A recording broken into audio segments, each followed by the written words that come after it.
Hi everyone, my name is Joanna McElnay. I am the community manager for Creative Spirit.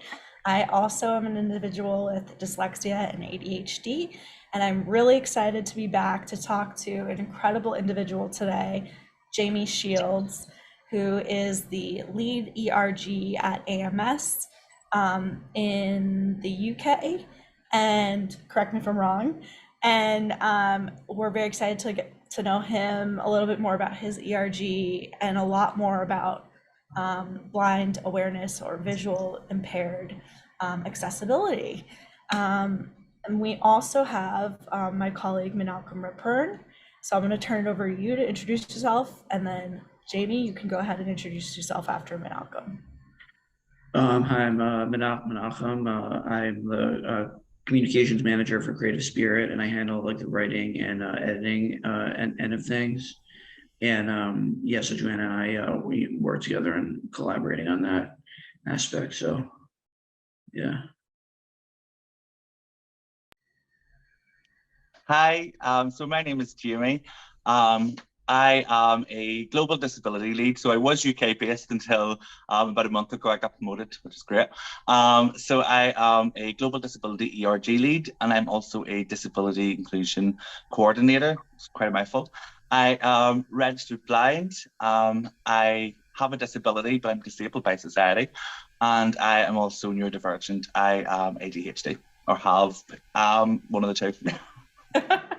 I love it. I love it. That's a perfect way to say, kind of jump into our conversation. I think one of the things that we had written down here is talking about how we talk about disability and our own disabilities to start out with.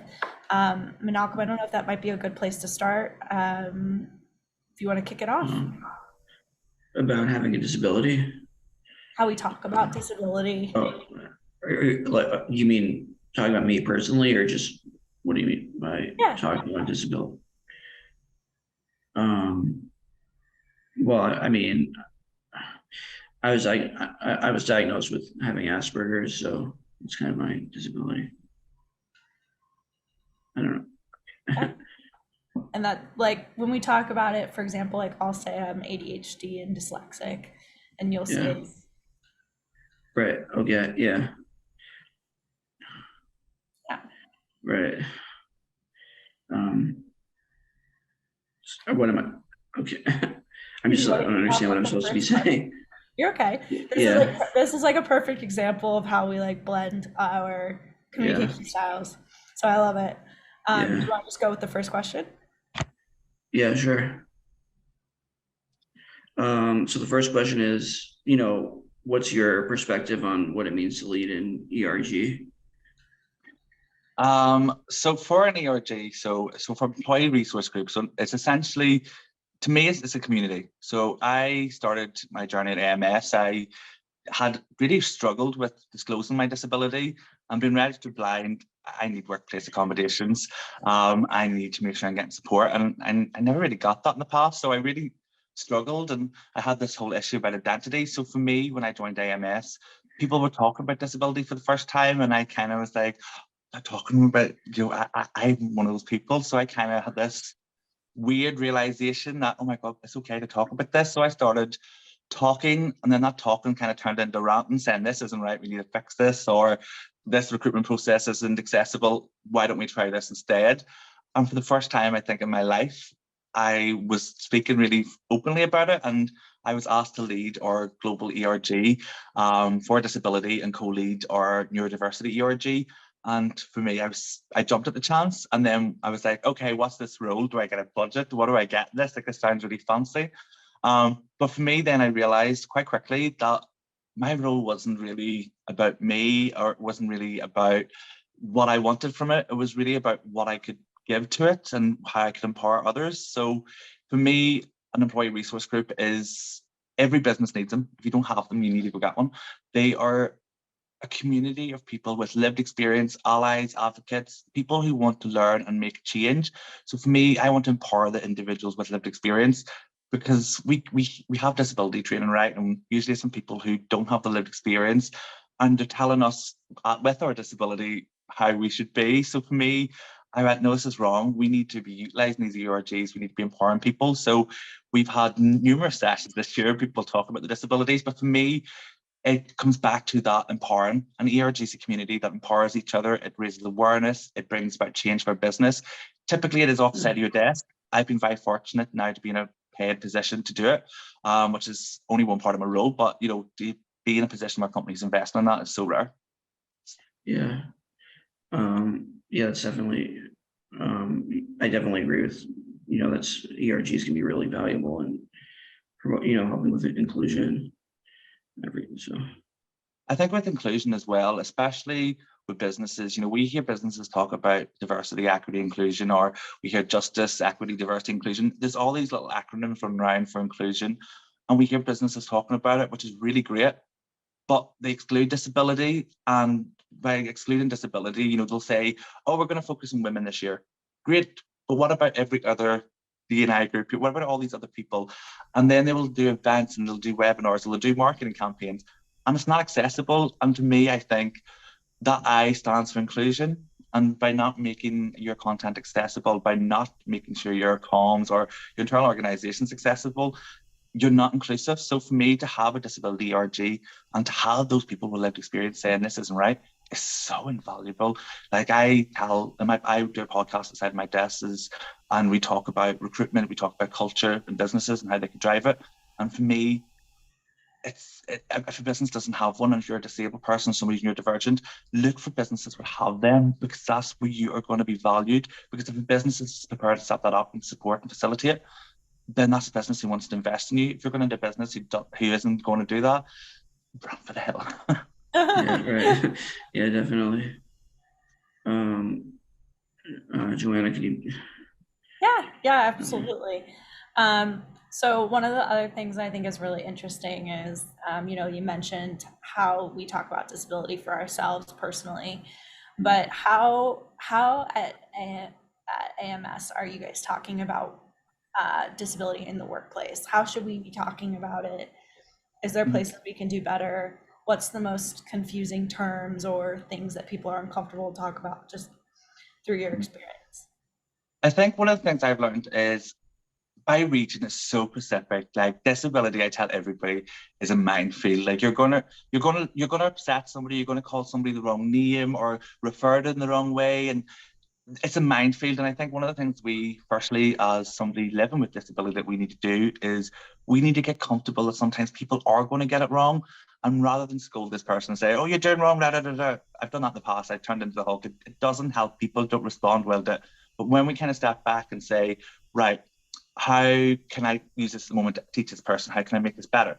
I think that is the most valuable thing we can do as disabled individuals. For me, identity is one of those weird things, because I used to hate the word disabled, and I was just like, but I'm not disabled. I'm the same as everybody else. And then part of me is just like, wait a second, what's wrong with that word? Why can't we use the word? It's a term on paper that people all recognize. Why do we have the stigma that we don't want to associate it? And then disability is like the same kind of principles. You kind of have this little, oh, I don't like that word. And I think people to this day, especially those with non-disability, cringe when they hear this word. And this is where we hear terms like differently abled and diversely abled and all these. I'm not going to say what I think of them in real words, but they're horrible, because what it's doing is creating a stigma that disability and disabled is a bad word. It's not a bad word. It's okay to say you're disabled. It's okay for somebody to say they have a disability. It's also okay if somebody doesn't want to say either, or if somebody's neurodivergent and don't want to consider themselves as disabled. Like for myself, I'm visually impaired. I'm registered blind. I have been all my life. So the medical term for my disability is ocular albinism with nystagmus. I can barely say it. I think after 32 years could. But what I tell people is I have little dancing eyes. My eyes like to go for little dances. That's my nystagmus. And then I'm the same as an albino, only with pigmentation. And that's not why I'm really pale. I'm Northern Irish. That's why I'm really pale. So with that whole trying to get to your own identity, it's really hard to get to that point. So one thing I always advocate for is, if you're unsure, ask the person, ask them what they prefer to be called. If you're somebody struggling to identify yourself, then there's no right or wrong answer. you'll go through stages where you think it's okay to say one thing, you'll tell the employer one other thing, and then at one point in your life, you'll find this way of expressing yourself. Like I have this new term I love, it's scabled. I'm gay and I'm disabled. I'm not disabled because I'm gay, although sometimes can be. But with regard to this language that we have, it evolves, language evolves. And I think in disability, we have people trying to champion positivity, saying, let's use more positive terms. And I don't think you can get more positive than letting that person express themselves and choose what they want to use. So if you don't know, use person first language. So that is person with disability as opposed to this person has a disability. So it's in the workplace, I think it's really important for managers particularly to be undergoing training, not from just random organizations. It needs to be people from lived experience. You cannot have somebody who doesn't have lived experience with disability tell you what words are wrong, because they won't have been through that journey. Like for myself, when I disclosed previously in the past, as I said, I struggled to come out, and I did that in inverted commas, I struggled to come out with my disability. I thought it was a weakness. And I know that sounds silly, but when I was younger, I went to a specialist school. Even that word specialist, I hate that word, because we're not special, we're not superheroes, we're people who think, learn, work, do things differently. But for me, I struggled with leaving specialist education. I had friends who weren't disabled, and I'm registered blind. I have some sight. It's not the best. I can't legally drive. I get whacked in the face trying to play football constantly. Like, I struggled. So when I left that education, I went into mainstream, and I was like falling off the edge of the cliff. I got bullied. I got no support. I got told off for failing exams, which I was failing because I wasn't getting the support I needed. So it was quite a drop off the cliff. So for me, I told people I had bad eyesight. Now, bad eyesight implies you can wear glasses and they can fix it. Glasses can never fix my eyesight. Like a doctor told me years ago, it's like, you can wear glasses, but effectively with your retinas, you're just going to do more damage to your retinas in the long run. And I was like, okay, well, I'm not going to wear glasses then. And also, I looked like Harry Potter at the time, and I actually had this scar, but it was down here, so it was terrible. But that, when I went to employment, I was telling people I was visually impaired and I need glasses, or I have bad eyesight, and I went through all these different labels. So for me, you need somebody to deliver that training to management who can speak to the lived experience, who can speak to the room. And one thing as well is, if you're the trainer delivering that, or you're the person with lived experience, it's also important to remember that people are going to get it wrong. We get it wrong all the time. Like I had so many issues trying to get on here, even as I said. So we all have to kind of get comfortable with the uncomfortable. And in that space, if somebody says something that's ableist is a term that is demeans a disabled person. It puts them down. So these ableist terms, if you hear them, challenge it. It's become everyday language. People use ableism in everyday language. If you're in the workplace, there's no better place to call that out and to educate. And that's where your ERGs come in, because they can actually deliver the training then. That's I went off awesome. on such a tangent. No, it's so important, because I think, especially in the US, and I know actually we could have a whole other conversation about like the UK and the US and adapting, because it's so fascinating to me. Each organization that we work with, they do different things. So some people, we have a spectrum where we examine, sort of what entry point are we at? Are we at basic entry level, where we've had no exposure to any sort of disability rights education, nothing whatsoever, like basic training is needed, like exactly what we're talking about now? Or is it where we have had the basic training and now we're having trouble implementing it, and so it's a manager that's struggling with an individual case of working with someone that's with any type of disability, so whether it be visually impaired, a neurodiversity, a learning disability, a rare disease, physical disability, could be any of the above. And each case is so unique. So there isn't really a playbook yet. And what we're learning, and what we're learning, at least here in the States, is only 12% of companies are prioritizing disability. So they might have exactly what we talked about, like women, minorities on their ERG list or their goals, right? Their hiring goals. They don't necessarily call out disability.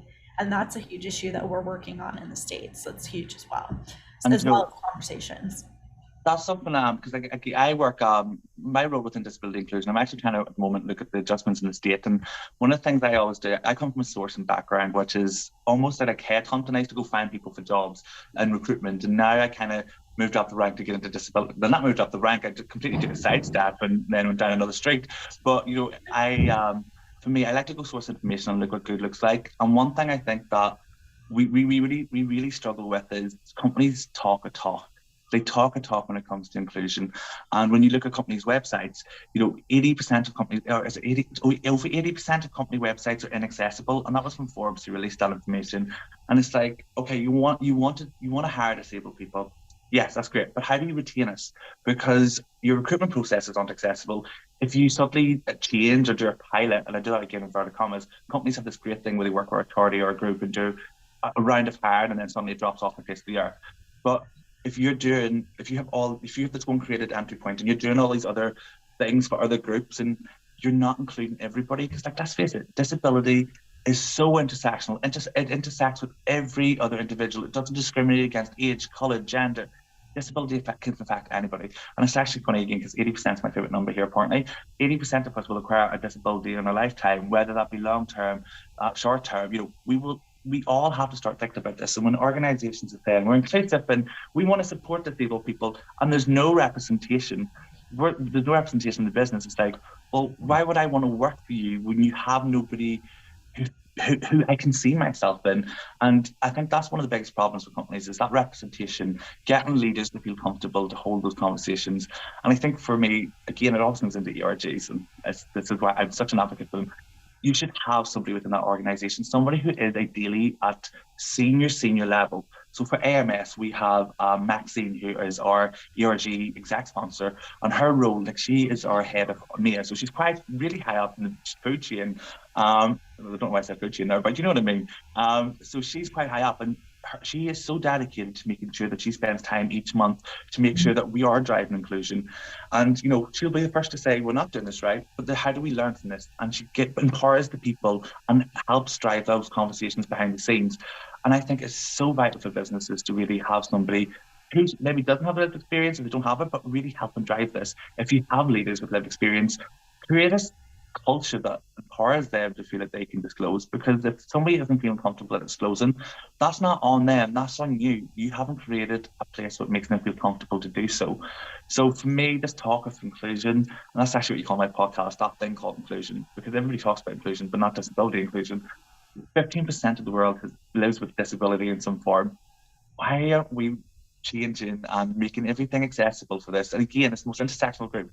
Why are we talking about it but not actually doing any meaningful or tangible change here? Like, it baffles me and my mind blows. Oh my God, I totally agree. And I think it's really interesting too, the way that you mentioned at some point in our lives, like we will be disabled, right? Like we often joke around in the office, everyone's just temporarily abled, there's going to be something that happens. And I think what they're also learning, we've read, is the more accessible we make our day-to-day activities, the better all of us are in terms of production standpoint for whatever output we're working on. So it's not just going to help people with disabilities, but it's going to help the whole company grow. 100%. And talk about that. And if you think about accessibility, so if you think about things like closed captions, which is the text that comes up at the bottom of the screen, when does all spoken word, describes all spoken word, sound, narration, all that good stuff. That helps people whose English isn't their first language. It helps people who are neurodivergent. Like if you're sitting on a busy train and you don't want everyone to know you're watching an episode of Pokemon, you can have the transcript coming. Do you know what I mean? Like I can't do it because I actually can't see them. But these features benefit everybody. When you think about disability, people think, oh, they're in a wheelchair, that's it. And it's because we've been so conditioned by society, where the global symbol for disability is that of a wheelchair. We're so conditioned to believe that disability is one thing. And I actually posted about this recently on LinkedIn and had people tell me, only wheelchair users should use bathrooms, or only wheelchair users should be allowed to use disabled parking. And I sit and I think, imagine we all walked around with a sign above our heads which said what our disability was. Now, I wouldn't see it, and probably 2.2 million of the world with visual impairment or who are blind wouldn't see it. But imagine that was something we had to do. Who is anybody to deem what disability is? Yes, we'd be conditioned, but it's no one's place to tell us that you're not disabled enough, or this isn't what disability should be. It's so strange that when people think of disability as well, they forget that one of the disability that impacts most people is depression, anxiety, mental health.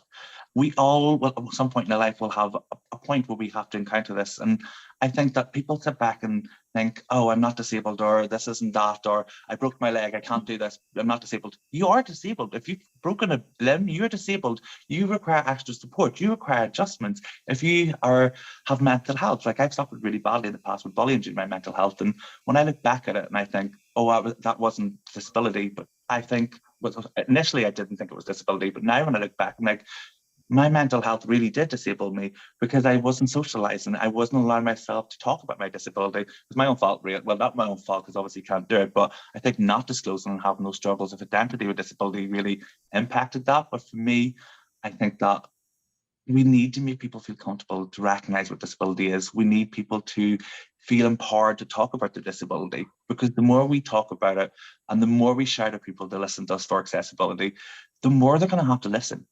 That's why I got my role today. I ranted till my face was blue at AMS. This isn't right. This isn't right. This isn't right. And like now when I go to my manager, I'm like, I'm coming to you with something. He's like, I already know. We'll get it sorted. What is it? And like, that's what you need. You need a culture where you're comfortable and uncomfortable. I say this all the time. It's my favorite term. I love that.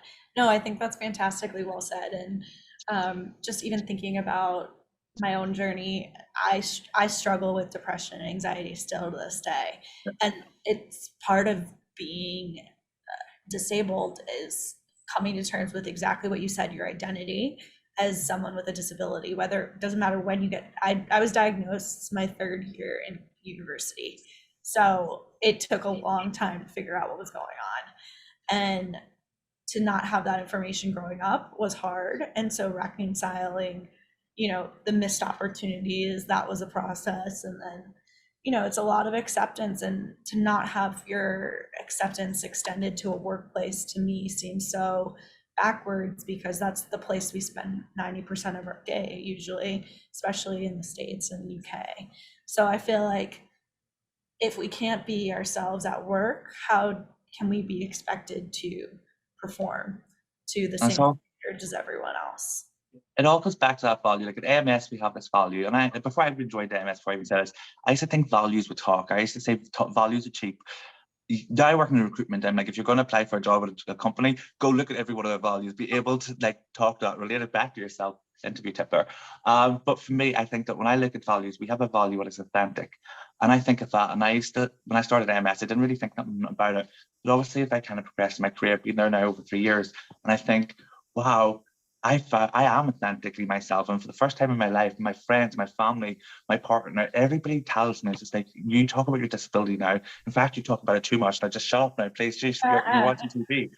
But it is true. When you are able to bring your authentic self to work, when you're able to feel that you are able to say I need support, to say this doesn't work, or to be able to have a conversation with your manager without going, are they listening to me? Are they understanding? Because that's what happens typically. You tell your manager you're disabled and they tell you what you need rather than saying what works for you or what do you need from me. The conversation needs to flip around. But that value of authentic or authenticity for me, I'm like, when you're able to be authentic at work, you're happy. You want to go to work. You bring that into your personal life. I was empowered by being able to bring my authentic self to work. It's the first time in my life I'm actually able to use reasonable adjustments. Like I used screen readers in the past, and I hated it. It took my confidence. Everybody could say I was disabled. It was like I had that banner above my head I was talking about. But I've now been able to find the confidence using that in public spaces. I have found confidence asking for help, even though I've been discriminated and told where to go a few times, not very politely, by people when I've asked for help. I've now got over it. And I'm like, every time that happens to me now, yes, it makes me angry. But my anger, I think, fuels my passion. And part of my authenticity, and I tell people, is I will come across a little bit like I am passionately ranting. I don't want to get inverted commas. Passionately ranting, but I do that because it's my anger, it's my frustration, but it's authentically me. I'm not angry or aggressive, but I'm not aggressive with my anger. I'm trying to turn it into positive. So all these setbacks of past experiences, I want to use it to change. And I think that's what we have a, not, and I hate to say this here because I just said we don't like the word superpower, but when you are disabled or you're neurodivergent, we have a power, and that power is we do things, we see things, we have to find alternatives to the way the norm is. The norm, don't even know what normal is, but we have to find different ways. I go into a shop and I can't see something. The first thing I do is I rip out my phone and I zoom in. My partner now does that. when Dragon was created, the screen reader that I use, it was created to support somebody who was visually impaired, but it was also used to help people in offices, people making notes, people who were secretaries, people who were copywriters, all those kind of roles. They were using screen readers. So when you now think of screen readers now, it didn't just benefit disabled people, it benefited everybody. But again, it all comes from being able to be authentic, because once you're authentic and able to be authentic, not just in the workplace, but to yourself, then it's a very strange moment. And like you talked there about your diagnosis, we mourn what we missed. We mourn what we missed. We mourn that support. Why didn't I get this sooner? Why didn't I know this? Or would this have made a difference? And I'm the same with my ADHD. The only reason I realized I was ADHD was because of a neurodiversity ERG that I co-lead. And I was sitting in a session and the woman was talking and she was saying something around not being able to find anything on your desk. And she's like, you've got a system inside a system inside a system. And I was going, okay, I have the systems. I definitely have them because nobody can know where anything is I put. And I'm like, I know where it is. It's on top of the fridge because that's my system. It needs to be somewhere high.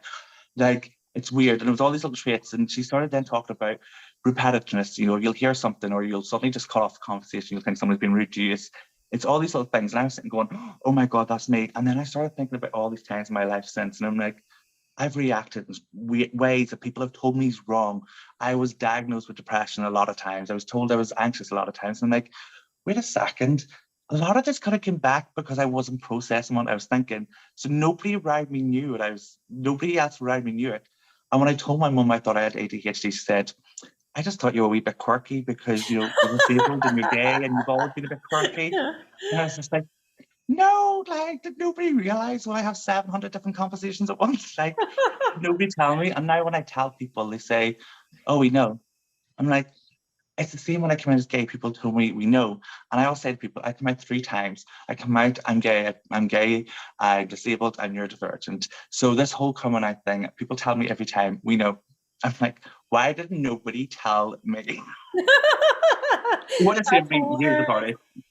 Yeah, and it's not like, and every case is different, right? You never know what the like concoction of syndromes are going to be, and it's fascinating to me because I think each person's traits is like sort of like a blessing in disguise, and somehow they can find solutions or they can solve a problem in their day-to-day life that affects so many more people, surprisingly. So it's really cool because every conversation I've had with someone in the community, I've learned something new. Whereas, you know, some of my neurotypical friends are, you know, you're having a conversation and they can't remember what we talked about the last time. You know, there's things like that. So it's such a different way of living. And I think we have more fun. I think one of the fun. things, that's it. Like, I think with ADHD, like when I look at a tracker, so like as I said, I work in recruitment. I look at so many trackers. It's probably not the best thing to do when you're registered blind, but I look at them and I think, how can I make this more fun for me to look up? How can I make this more engaging? Because if it's not something I can hyper focus on, I'll say I'll do it, and it'll probably take me 3 weeks, and I'll probably do it right before the night you need it because I'm not interested. Whereas if you give me something that's bright, something colourful, something I feel really passionate about, I'm like, yes, let's do this. I want to do it. So like for myself, like my ADHD, I make to-do lists, the smiley faces, it's all my the brand fonts of AMS, which are really bright colours. And I think this makes me so happy and I want to go look at this every day. But it's a to-do list. If that was another piece of just a standard text to-do list, it's so dull and boring. But to everybody else are using this. And I think one of the things about people who do think differently, who are neurodivergent is we have this way of seeing things or making things more excitable to us. And when we find something that we're so interested in, that hyper focus is insane. Like I was in Canva the other morning and sent from 2 a.m. to 4 p.m. 4 p.m. That's not right. 2 a.m. to 4 a.m. hyper focused on making graphics. And I loved it. And like I posted them and they've went really well online. Like they blew up online and have been shared left, right, and center. And I think I wouldn't have done that if I was sitting there, if I didn't hyper focus. My hyper focusedness brings out the best. And I know loads of people say that. It also does bring out the worst because I could be really lazy one day and just want to lie on the sofa and not do anything. So it does have the reverse effect. But when you harness it and you find that way to manage, and I'm going to say manage because I think with ADHD, we all have to find the way that works best for us. We have to find a way that we can manage our day that's appealing to us. What I do is not going to appeal to you, vice versa. You have to find the groove. You have to find your neuro groove. Yeah. Oh, I love that. Neuro groove. That's a great way to put it. I love that. So we're coming into the base of the interview here, and I just wanted to give you a moment, Jamie, to sort of put out a CTA. Is there any place that we can learn more about your work?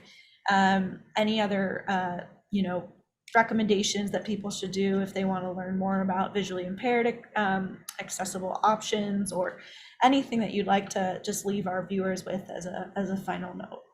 Shameless plug.